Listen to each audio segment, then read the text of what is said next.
Crysis is one of those games that you think you understand after watching a trailer or cool retro FPS with dinosaurs, and then the moment you actually sit down and play it, you realize it's aiming for something way sharper, way more physical, and honestly way more ambitious than it lets on.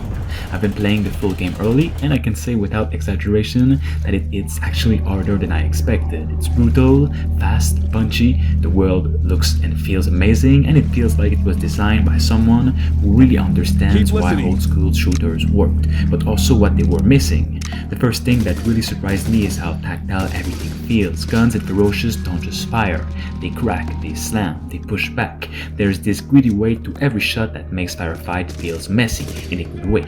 You miss shots, you get shoved by enemies, you can completely get thrown out in the ocean by some monsters, you scramble behind rocks and fallen trees because you genuinely need a few seconds to breathe.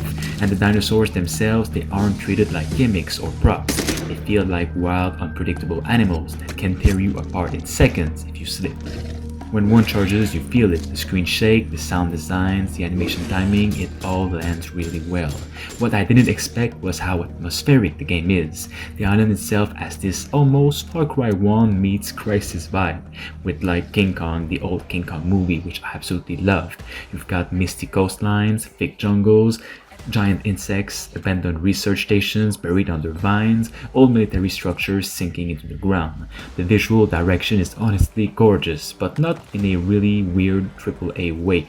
It's moody, it's rough, it feels like a dangerous place that you're not supposed to be in. The lightning especially shocked me. You've got storms rolling in, flickering shadows in the jungle, muzzle flashes cutting through dark rooms. It's cinematic without trying to be cinematic. And beyond the atmosphere, there's a real sense of progression. The full game gives you a lot more structure than the demos hinted at.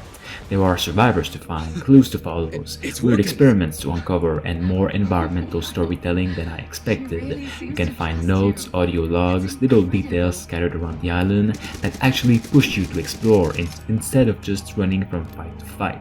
It's not an open world, but it has that wide linear design that makes the world feel much bigger than it is. For example, like Metro Exodus, which wasn't open world, but it had different biomes which felt huge. Something people might not realize yet is how varied the enemy encounters get.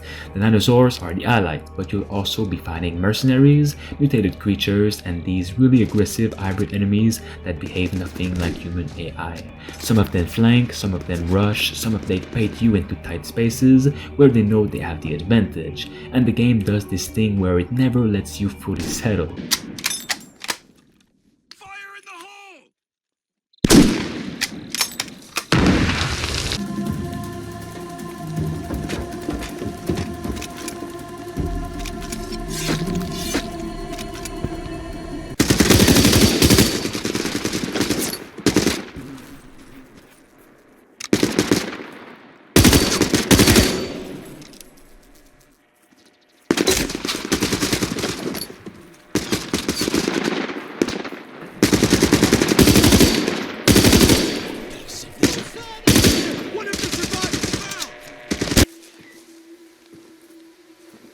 Okay, the lab's deep in the jungle. That's where you'll find Professor Nakazawa.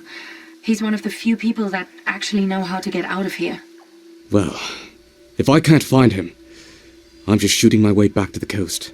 Grab whatever boat I can and get the hell out of this shithole on my own. One minute it's a grounded military firefight, the next minute you're in on a full-on survival scenario with something way bigger than you. The game is made primarily by one single developer, which is insane considering how polished certain sections feel. It still has rough edges, animations here and there, a bit of jank when too many enemies collide, but that's the kind of charm people don't mind when the core gameplay feels this good, and it does feel good. It's not one of those indie FPS where the gun sounds like a plastic toy and that everybody forgets in an instant.